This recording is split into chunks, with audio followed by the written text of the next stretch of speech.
Hi, welcome to the Board Shop Surfboard review. Today we're looking at the Pukas New Era shaped by Taz, and we're extremely blessed that Taz himself has deigned to join us. Taz, take it away. Thanks, buddy. Awesome. This is the New Era.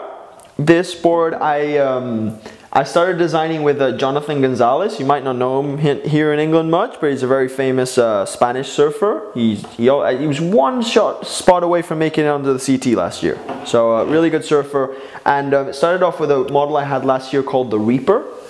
And he basically wanted that same board just a little bit sleeker. Like, we went through in surfing this whole phase where you wanted to go shorter, wider, and I think people went a little bit too much to the extreme where it was too short and too wide.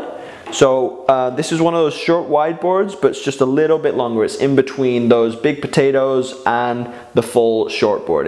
You can ride it in also the in-between sized waves. It's for the in-between sized surfers, in between levels. So average surfers can use this board, bad surfers can use this board, as well as, you know, good surfers can use this board. Just different mentalities to which you're going to be using. So it's got about it's a squashed shortboard. It's got all the same features: single concave, squash tail, not overly wide nose, and it's just, you know, zipped into a smaller kind of package. And you can ride it from, you know, a knee high to quite a bit overhead, especially if you order it in a round tail. A round tail will hold a lot more surf. This board goes really good in a round tail.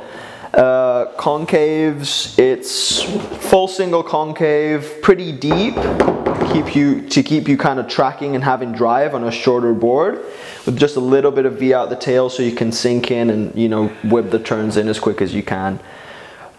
Fin setup, we usually do these as 5 fins. Just because, you know, it's one of those versatile boards, so no, why not have a versatile fin setup also. Dimensions wise, for a 6.0 you're maybe looking at 20. So, you know, if you're a guy who rides a 6.0 19 shortboard, then you'd probably want to go 5'10 or 5'9 and 19.5 or 19.75, that kind of route. You can custom order them in any dimensions you want. You know, if you need any help, feel free to email us. I know sometimes, you know, sizing your boards can be a bit complicated, so if you're ever like, oh, what width, just send us an email, or send Board Shop an email, and they're pretty good at advising you what you should be ordering. If you've got any, you know, kind of the shorter, really fat boards you want to trade in to try like this kind of sleekery one, then Board Shop do trade-ins too, and I'm pretty sure they're available to order whenever you want to.